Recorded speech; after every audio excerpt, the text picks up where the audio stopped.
The evening mist clung to the narrow streets of Ash Hollow, a town where aspirations often came to rest, forgotten in the clutter of broken dreams.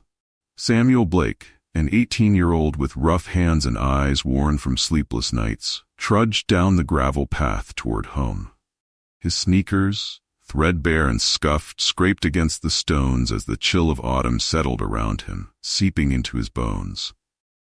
The air was sharp, almost biting, and Samuel's breath drifted out in little clouds of exhaustion. Life for Samuel had been nothing but survival. He spent his days at the local diner, waiting on tables with a smile that barely masked his fatigue. His father, Henry, was sick, and the old house they shared creaked like it would fall in on itself any moment. There was no room for hope, only the ceaseless demand of making it through another day. Tonight was like any other. His pocket was barely heavy with coins, the change from the meager tips given by customers who didn't care if he was breathing or not. Samuel rubbed his temples, wishing the weariness away, as he stepped off the main road and into the dark embrace of the forest shortcut that led him home. He had walked this path countless times, but tonight something was different. The wind whispered louder than usual, brushing past the trees like an unseen specter. Shadows stretched long and deep, reaching for him. Samuel stopped, the hairs on his neck prickling. He strained his ears, listening to the silence. Then a sound broke through, a quiet, desperate plea, almost lost to the night. "Hello?" Samuel called out, his voice trembling as it ricocheted off the trunks around him.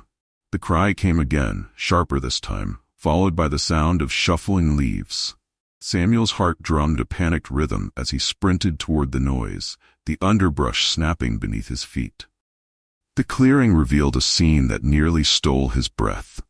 A man, dark-eyed and imposing, stood over a girl whose pale face reflected terror. She gripped a purse to her chest, eyes wide, every muscle straining to resist. "Give it to me," the man growled, voice rough with anger. "Hey!" Samuel shouted, finding a branch half hidden in the underbrush. His fingers wrapped around its rough bark as he charged forward, swinging it with all the strength he could muster. The strike landed on the man's shoulder, knocking him sideways with a curse that echoed through the trees. Before Samuel could take another breath, the man disappeared into the dark, leaving nothing but a shuffle of leaves and a lingering sense of dread. Samuel dropped to his knees beside the girl, who crumpled to the ground, trembling. He reached out, his voice soft as he asked, "Are you all right?" Her eyes, still wide with shock, met his. You saved me," she whispered, the words shaking in the still night. Samuel's heart stilled at the sight of her. Even as the silence around them grew heavy, the woods a sentinel to their encounter. The first light of dawn painted the sky in muted hues of rose and lavender, casting a faint glow on the cracked porch of Samuel's house. His father, Henry, was still asleep, the rhythmic sound of his breathing punctuated by occasional coughs that made Samuel's chest tighten. The house was as weathered as its owner, with peeling paint and shutters that had long lost their hinges' grip. Yet to Samuel, it was a home that held echoes of better days. The previous night, the girl's face, pale with exhaustion and gratitude, haunted his thoughts. He hadn't caught her name, but her eyes had been unforgettable, like stars that refused to be swallowed by the dark.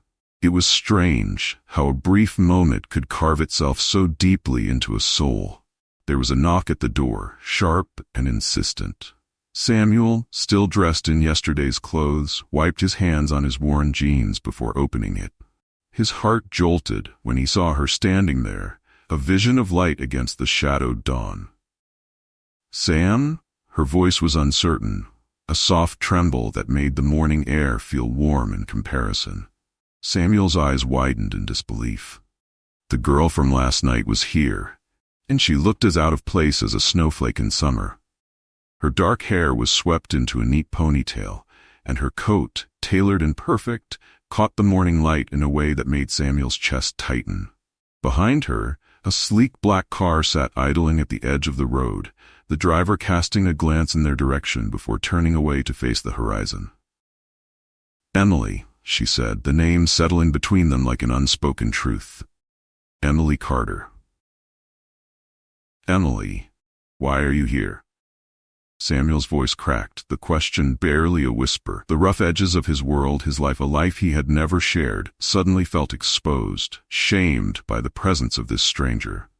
"I meant what I said last night," she replied, eyes searching his face as if looking for answers to questions she hadn't asked. "I owe you for what you did." He looked past her at the house behind him, the peeling paint and the old rocking chair that swayed as if in answer to the wind. "I didn't do it for anything in return." Emily's eyes softened, and her lips quirked into a smile that seemed to chase away the shadows around them. "I know, but I wanted to thank you properly." She glanced at the man waiting by the car, whose dark suit looked out of place in the early morning glow. "Can I come in?" A wave of embarrassment swept over Samuel as he hesitated. The porch creaked under his weight, the floorboards groaning with every breath. Inside, the sink was full of dishes, remnants of their meager meals, and the furniture, a mismatched collection of thrift finds and scraps, seemed to mock his modest life. But Emily didn't wait for an invitation. She stepped inside, eyes scanning the room with an intent that felt more curious than judgmental. "You take care of your father, don't you?" she said, the question hanging like a fragile note in the air. Samuel nodded, his chest tightening at the thought. The weight of responsibility, the exhaustion of caregiving, it was all an unspoken truth between them now. "I'm sorry, I shouldn't have come," Emily said, glancing at the envelopes she held in her hands. The sunlight caught on the delicate chain of her bracelet, catching Samuel's eye. He couldn't help but feel the divide between them, a canyon formed by wealth and need, but Emily's eyes held him, unwavering. "There's an event tonight in the city, a gala. I want you to come. I want you to see my world." Samuel's brows knit together, confusion clouding his features. "Why? Why would you want me there?" Emily's smile was small, but there was a glint of something deeper in it, something that made Samuel's heart thump with a mix of fear and hope. "Because you're not like anyone I've met before, Sam. You saved me, and I want to show you that I see you. I see what you're capable of." The room felt quieter, as if the world had paused to hear her words. Samuel stared at her, searching for something he couldn't name. He didn't know whether to be wary or grateful. But one thing was certain, his life was about to change in ways he never imagined. The city skyline rose before Samuel, a jagged array of glass and steel that cut through the night like a promise. He stepped out of the old taxi, its engine sputtering in protest, and his eyes widened at the sight before him. The Grand Hotel shimmered under thousands of lights, its entrance flanked by doormen in sharp suits and marble floors that reflected the world in a dazzling dance. "Welcome," Emily said, stepping out of the car with a practiced elegance that made Samuel feel like he had stumbled into someone else's story. She wore a gown of deep emerald that seemed to capture the light in every curve, her dark hair cascading over her shoulders like a silken wave. For a moment, Samuel's breath caught, a reminder that she was worlds apart from him. "This is surreal," he murmured, half to himself. Emily smiled, that same smile that had felt like a lifeline when they first met. "It's just a place, Sam. You don't have to be afraid." He wasn't sure if he was afraid of the opulence or of being discovered as a fraud in a room full of the city's elite. But as Emily guided him through the crowd, the soft murmur of conversation and the clink of glasses blurred into a backdrop. She introduced him to friends, some with sharp suits and sharper eyes, others whose smiles felt as thin as paper. Whispers followed them, subtle as the breeze, the kind that prickled at the back of his neck. Samuel's mind spun as the night unfurled. He watched Emily, the way she moved, how her eyes flickered with a mix of grace and weariness. The world around him felt like a stage, every smile and handshake a part of a performance he hadn't rehearsed for. When they found a corner where the noise ebbed, Emily turned to him, her eyes softer now. "Do you understand why I wanted you here?" she asked, and Samuel nodded, suddenly aware that this night was more than just a show. It was an invitation into a world he never thought he'd touch, one that had both the power to heal and the cruelty to break. "Because I want you to see who I really am," she said, her voice low. And for the first time that night, Samuel believed her. The night carried on, a blur of faces and laughter that Samuel struggled to absorb. The ballroom sparkled under the weight of chandeliers, their crystals casting rainbows across the room. The scent of expensive perfume and the warm hum of classical music enveloped him, a reminder that he was out of place. But then there was Emily, her laughter ringing clear and bright, a beacon in the sea of luxury. Samuel's heart ached for her, seeing the tension in her eyes when she thought no one was watching. It was a sharp contrast to the girl he had met in the woods, desperate and vulnerable. Here, she was poised, a part of this world that demanded perfection, yet her presence reminded Samuel of something he couldn't name. "Sam," Emily said, leading him to a quiet corner where the chatter was replaced by the low murmur of a distant piano. "I wanted you here because I need someone who sees me, not the name or the wealth." Samuel met her gaze, surprised by the vulnerability in her voice. "I do see you, Emily.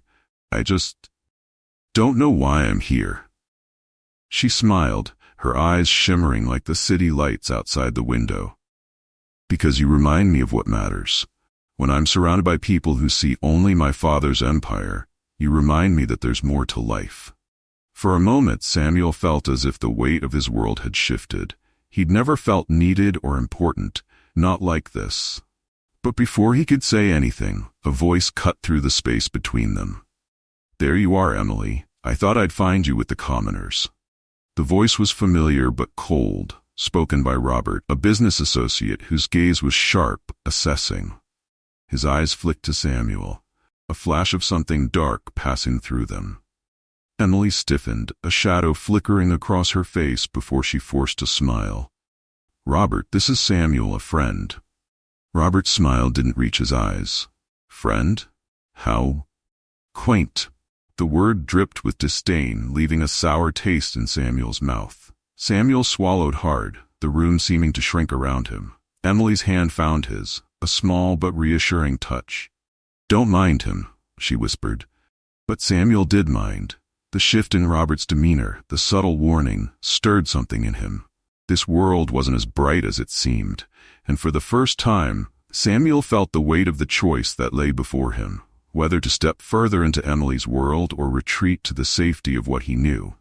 "Emily, Samuel began, his voice faltering. But she squeezed his hand, eyes steadfast. "Whatever you decide, Sam, I want you to know this. I chose you because you see me, not just the life I'm supposed to lead." And for the first time that night, Samuel felt the stirrings of courage. It was the beginning of a promise, one that would lead him deeper into a world that could either save him or shatter everything he believed. The days that followed were a whirlwind. Samuel's life became a delicate balance between two worlds. His quiet home in Ash Hollow, where the creaks of the floorboards and the hum of his father's labored breaths were familiar and safe, and the glittering, relentless life of the city. Emily's world, with its polished suits, dazzling lights, and whispers that slid like serpents through the air, was overwhelming but exhilarating. Emily's commitment to helping Samuel was more than a promise. It was a revolution. She arranged for Henry's medical care, negotiating with doctors whose names Samuel couldn't pronounce and ensuring his father received the best treatment available. The day he learned that Henry would start a new regimen was the day Samuel first felt hope surge through him, a sensation he had nearly forgotten. In college, Emily had enrolled him in an online program, pushing him to dream of something more than just survival. But the most unexpected change came when Emily introduced him to her latest project, the Ash Hollow Youth Center. The center was to be a haven for kids who, like Samuel once did, needed something more than just the town's shadows to look forward to. Samuel, with no experience in planning or fundraising, was hesitant. He felt out of place amid the flurry of meetings and late-night brainstorming sessions. But Emily's faith in him, her conviction that he could understand these kids' struggles better than anyone, pushed him forward.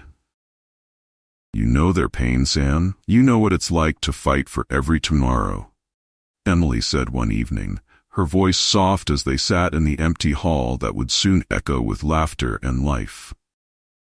Samuel nodded, staring at the bare walls that would one day hold murals of hope. "I never thought I'd be a part of something like this." "You're more than just a part of it, Sam. You're its heart," Emily said, eyes meeting his with a warmth that made him believe her. The days were long and the nights even longer. Samuel found himself at the center, planning activities, arranging supplies, and talking with kids who needed someone to listen. They reminded him of himself, with wide eyes full of dreams that were too big for the town. When he spoke, they listened, their hopeful smiles reflecting his own unspoken wish for a better life. But not everything was smooth. Whispers still followed him like ghosts, subtle and biting, growing louder as his work gained attention. A friend of Emily's, an old associate named Marcus, whispered doubts into the ears of those who would listen. Samuel was an outsider, a nobody with no pedigree to be in the company of Emily's world. The tension mounted, but Emily stood by him, her voice unwavering. "Don't let them tell you who you are, Sam. You know your worth." But as the youth center began to take shape, and Samuel's vision for it became clearer, another shadow loomed. Robert, the man who had once looked at Samuel with disdain, was watching him, calculating. And Robert was never far from the ears of Emily's father, William Carter. That evening, as Samuel stood under the muted glow of the center's new sign, a sense of purpose washed over him. For the first time in years, he felt like he was more than just a boy struggling to survive. He was a part of something larger, and the path ahead was uncertain. But he knew one thing: he wouldn't walk it alone. The first real success of the Ash Hollow Youth Center came during a weekend community event. The center was packed with kids, their laughter ringing through the halls as they participated in games, workshops, and art projects. Samuel had never seen so many bright eyes in one place. Emily stood beside him, watching with a proud smile as he helped a group of boys build a makeshift rocket out of scrap materials. It felt like a small victory, the kind he'd never dared hope for. "Look at them, Sam. You did this," Emily said, voice thick with emotion. He met her gaze, surprised to find her eyes shining. "We did this." But the joy was fleeting. The following day, Samuel found himself alone in the quiet of the center, stacking chairs and wiping down tables when a car pulled up outside. The tinted windows were a sharp contrast to the center's modest facade. The man who stepped out was impeccably dressed in a tailored suit that looked out of place against the peeling paint of the building. "Samuel Rivers?" The man's voice was cold, his eyes sharp. Samuel wiped his hands on his jeans, trying to mask the unease that crept up his spine. "That's me. Can I help you?" "I'm Raymond Hale, Mr. Carter's legal representative. We need to talk." The way Raymond's lips pressed into a thin line left no room for argument.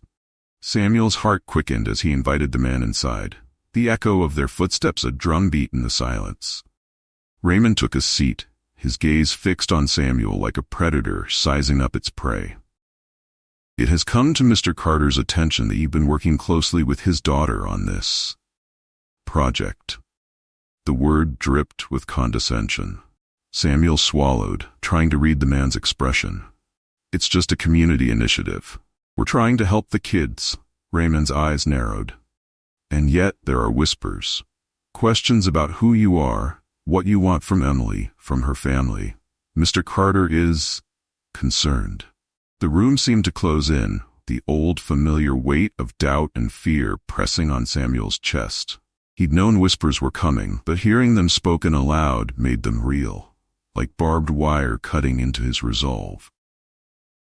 "I'm here because I care about this place, and about Emily. You tell Mr. Carter that I'm not here to take anything from his family. I'm here to give," Samuel said, the words more defiant than he intended. Raymond leaned back, a smirk playing at the edge of his lips. "We'll see about that." The man left without another word, the silence that followed suffocating. Samuel stared at the door, feeling as though the storm he had hoped to weather had finally arrived. The real challenge was about to begin, and he knew one thing for certain. If he wanted to protect the center, protect Emily, and hold on to what little he had, he would have to fight with everything he had. The question was whether he was strong enough to stand against the storm that loomed on the horizon. The morning after Raymond's visit, Samuel couldn't shake the unease that settled in his chest. The community center, which had felt like the heart of Ash Hollow, now seemed fragile, like it might shatter at any moment. Emily noticed it too. The sparkle in her eyes had dimmed, replaced by a worried determination. She'd called him that morning, asking him to meet at the center before the day's activities started. "Samuel, I spoke to my father," she said, her voice steady but strained. "He wants to know what your intentions are. This isn't just about us anymore." Samuel looked at her, seeing the weight of the world in her eyes. He wanted to tell her that his intentions had never changed, that they were here for the same reason. But the words felt hollow in the face of everything that was happening. "I'm here for the kids, Emily." "That's it," he said, his voice rough. Emily nodded, but he could see the flicker of doubt that crossed her face. Samuel clenched his fists, frustration and fear churning inside him. He had come this far, been through too much to let it all fall apart now. He couldn't allow it. A knock at the door interrupted his thoughts. Emily's eyes met his, questioning. Samuel opened the door to find an unexpected visitor, William Carter himself, flanked by Raymond and an entourage of business associates. The billionaire's presence was imposing, his sharp suit and cold expression a stark contrast to the peeling walls and faded murals of the center. "Mr. Rivers," William said, his voice deep and clipped, "I need to understand why this project matters to you." Samuel swallowed hard, feeling the weight of the room press against him. "It matters because this town deserves more than what it's been given. These kids deserve a chance to dream, to build a future without being trapped in the past." William's eyes narrowed, and for a moment, Samuel felt the room shift, as if the walls themselves were holding their breath. "And you think you're the one to give them that?" William challenged, the air around them thickening. Emily stepped forward, her hand finding Samuel's. "He's more than capable, Father. This is his vision too, and we need to protect it." A tense silence followed, broken only by the shuffling of feet and the distant sound of kids laughing from outside. Then, William's gaze softened, the storm in his eyes fading as he took in the scene. For a moment, Samuel dared to hope that maybe, just maybe, they had a chance. "Perhaps you do," William said quietly, as if coming to a decision. "But I will be watching." As the group left, Raymond's gaze lingered on Samuel, a silent warning before the door closed behind them. Samuel felt the weight of that promise but stood taller than ever. The battle wasn't over, it was just beginning. Emily squeezed his hand, her voice low but fierce. "They can't stop us, Sam. Not now." And as the sun cast its first golden rays over Ash Hollow, Samuel knew that the real fight was just beginning. But this time, he was ready. Don't forget to hit like and subscribe so you won't miss any of our latest videos. If you have any questions or comments, feel free to leave them below. Thank you all for taking the time to watch, and see you in the next video.